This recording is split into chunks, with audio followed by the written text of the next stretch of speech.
I went to the Art Institute of Philadelphia for media arts and animation. I love to draw, and when I have a lot of free time, I like to make cartoons.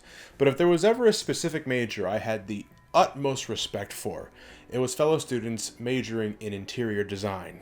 I'm talking future architects, the people who can make the blueprints, the schematics of the buildings we probably take for granted.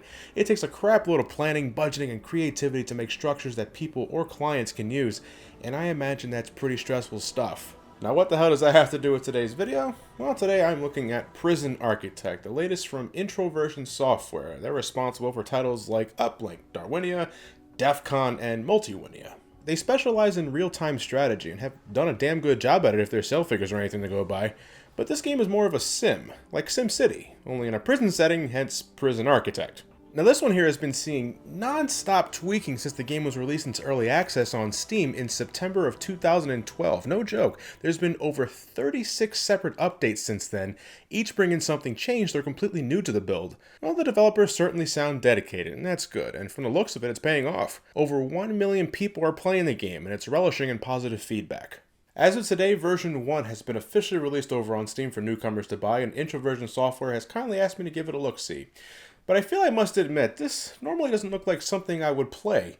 Everyone's got their personal preferences after all, but would you believe the last game I played that was similar to this was SimCity for the Super Nintendo? I'm shaking off some major rust here, so I'm hoping I can head into this without looking like a damn fool.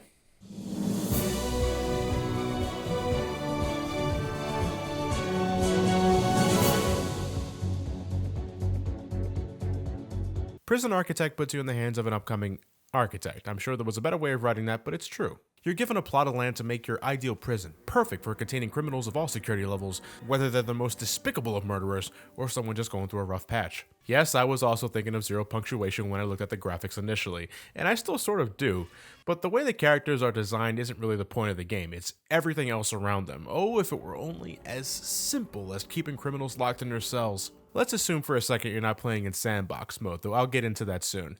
Prison Architect requires a dexterous player because building things is only a fraction of what you do here. It's all about the micromanagement of both the buildings you create and the people living or working in them. Anybody can make a foundation and give it a door, but what about what's inside those buildings? For example, say you want some jail cells. Well, you gotta fit them to the correct dimensions first, giving them beds and toilets to complete the set. But you also need to make sure the building is properly powered, and those toilets aren't gonna flush into the ground, so you'll need an electrical generator to give the place light, and a healthy supply of water from a water pump. But the prisoners need to be processed and frequently watched, so you need guards, CCTVs, and riot gear.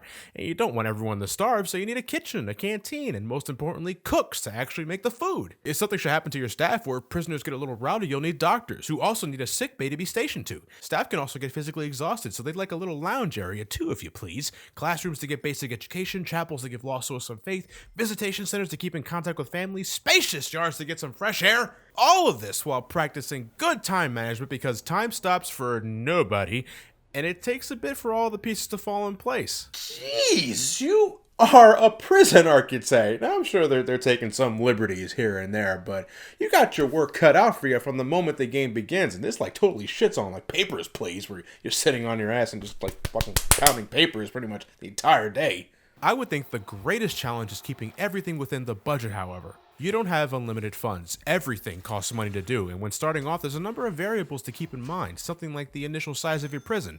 If it's too big without enough prisoners to make back the funds, you just put yourself in a financial corner. I recommend hitting that pause button to think of a battle plan because this game gets freaking tense when the cogs begin to turn. I swore a bead of sweat rolled down my head when I opened up my first prison, and it only had like 10 inmates, but I was running short on cash, and I hope to God everything worked out in the end so I can make back my money. Otherwise, it's another fire-filled purge for me.